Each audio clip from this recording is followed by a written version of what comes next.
Hello, and welcome to episode 2 of the Book of Refugees podcast. My name is Hugh, and I'll be your host. Today, I'm going to be talking to Monika Schmid, head of the Department of Language and Linguistic Science at the University of York, who will be talking about her research into language attrition.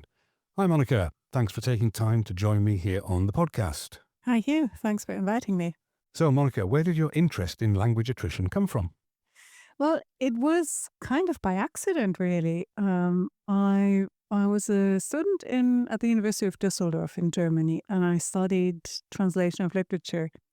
And I got interested in linguistics in general. I had some topic all lined up for a PhD thesis. It was supposed to be something to do with syntax. I can barely remember now what it was. But then I came across, more or less by accident, a set of autobiographic interviews that the local Holocaust Memorial Museum had done with German Jews who had lived in Düsseldorf in the 1930s and had then fled to English-speaking countries. And that was an incredibly rich and moving data set. But what I really hadn't expected, what really threw me, was that I realized that although these people had grown up, what really threw me and what I hadn't realized was that although these people had grown up in Germany, speaking only German, so there were no speakers there even of Yiddish or anything like that, they were all monolingual German speakers until they left Germany. And then they lived in England or the United States for a long time. And then during that time, their German seemed to change. It seemed to have eroded. Some of them had a really strong English accent and had problems finding words and so on. And that really began to interest me very much. And I thought, I wonder if anybody has studied this. And I discovered that there was some work. So this was 1997, I think. So there was some work since about the interest in attrition started in around 1980. And a few studies had been done. And so I thought, well, that's really interesting. And I wonder how I could contribute to this field with an investigation of this data set. So that's really how I came to attrition. Okay, very interesting. So, is there a symbolic meaning of language identity for many multilingual individuals? Yeah, it's a big word, isn't it? Symbolic identity, symbolic meaning.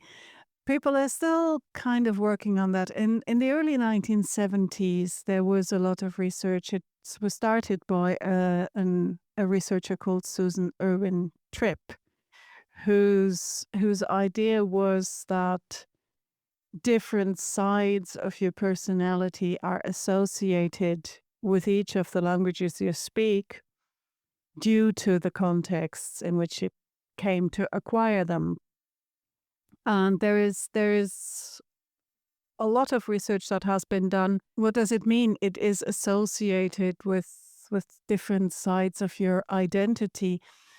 It seems that there can be different resonances. So, for example, a very dear colleague, friend of mine, Jean-Marc de Walle, has done a lot of work on how strongly you feel things you say. I mean, there's something that I think all bilinguals experience, which is that swearing in a foreign language doesn't seem nearly as bad as swearing in your native language. I swear all the time when I speak in English. And I enjoy, now that I'm learning a little bit of Spanish, and I enjoy learning to swear in Spanish. And I'm saying things that I would never say in German. And similarly, it seems that, you know, other sentences that are involved with emotions, people tend to say that things like saying I love you and things like that have the strongest emotional resonance in their native language. And then it can also really be that, of course, you know, your personality evolves throughout your life. And if you speak in these different phases, if you speak different languages, that language will be more strongly linked with that side of your personality. Do people lose their native language when they go to a new country to just blend in? Of course, I said at the beginning that I thought that these people that I looked at initially had lost their native language. And the term loss, I think, having worked on this topic for a long time, I think the term loss is actually very, very misleading and very deceptive. I think that I have never come across a case where somebody who was older than 12, when the contact with their native language became reduced, that really lost the language. What you get is the languages that you have, they fight it out in your brain between themselves. And sometimes one language comes out on top, sometimes the other comes out on top. And for these speakers, they had lived. So these interviews, they were done in the 1990s. So these people had left Germany in the late 1930s. So they had lived in an English environment for about 60 years. You can't actually get much more exposure into a normal human lifespan than that. And what I found was that there were clearly people, and those were the people who had experienced the worst things while they were still in Germany, the worst levels of persecution. They didn't really want to be German speakers anymore. They still had the ability, and I think that generally speaking, in these kinds of cases, the underlying grammar remains intact. But what you do is you remove yourself from the situation. You don't want to be. They didn't want to be German anymore. I mean, they had been told in the most brutal way possible that they weren't German. So basically, it was kind of like, well, then, all right, one of them said, America is my country and English is my language. I feel Germany betrayed me. And another said, when the war started, I vowed that I would never speak, read, nor write German ever again. So these are very strong statements. The interesting thing, and I think the indication, this to me is why language attrition as a topic is interesting. Anything else that you know, any abstract, complex system of knowledge that you have, that you choose not to exercise at all for 60 years, you would forget. Language you don't forget. And I think that is really one of the indications that language is the one uniquely human abstract cognitive skill that we have. And that's why you don't lose it. I mean, there's lots of sort of theoretical reasons that can go some way towards explaining that. I forgot your question. No, I was saying, and I think the example you've given of the Jewish refugees thrown out by after during the war and things, and the Holocaust survivors, I can see why they might not, like you say, they were told they were not only just German but subhuman and all the rest of it. So I can see why they might want to sort of forget that part and become assimilating to the new country in a greater extent. I mean, talking about other refugees, is it something that is experienced by a lot of refugees, language attrition? It's an interesting question, and unfortunately, there's very, very little research. We're now doing a study about Ukrainians in the UK, where we look, and we specifically are interested in what happens to their Russian. So Ukrainian is a bilingual country. Most people who live there know both languages, know Ukrainian and Russian to a very, very high level. And we're studying, we want to see whether they do similar things to their Russian, whether they inhibit the language in a similar way as has happened with these German Jews. In other contexts, and this is really interesting, and it is a very, very important topic.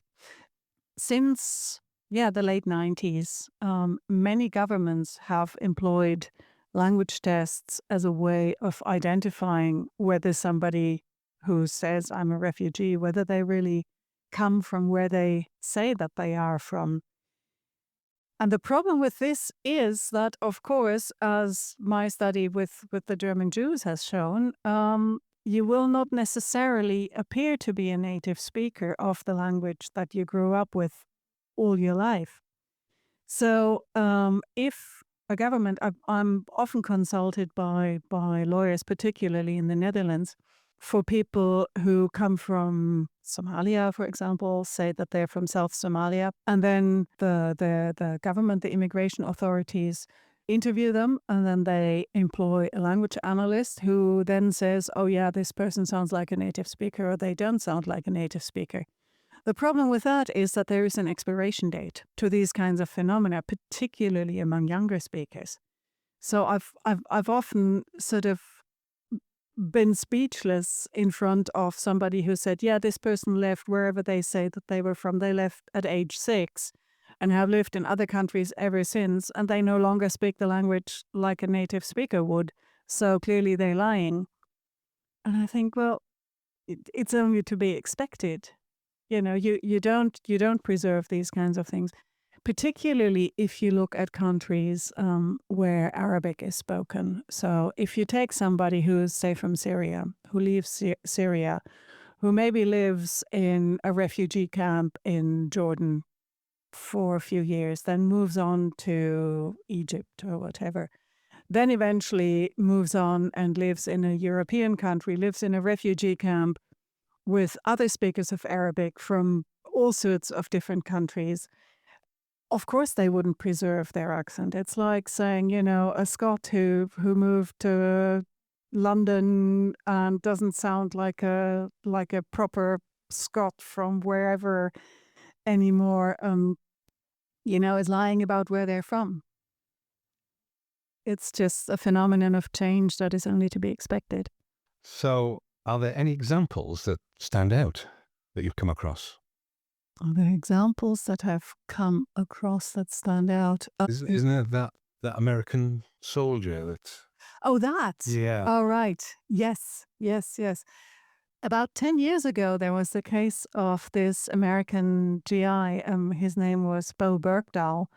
And he was stationed in Afghanistan. And then he was taken hostage by the Taliban. It was that the circumstances of the whole thing were a little bit unclear. But he was with the Taliban. He was in Taliban captivity for about 5 years. So Barack Obama, who was the president at the time, held a press conference in the White House Rose Garden, and Bergdahl's parents were there. And Bergdahl's father made a kind of throwaway remark that his son now had trouble speaking English.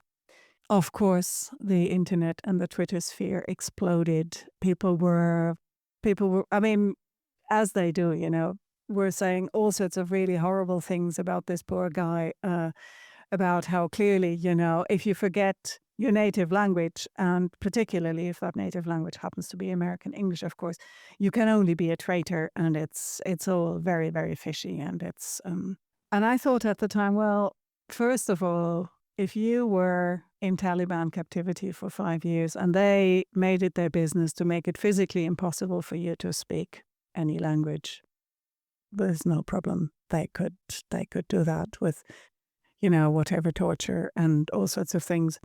We don't know what happened during Bergdahl's captivity, but even if that wasn't the case, he had learned Pashto before he was in Taliban captivity.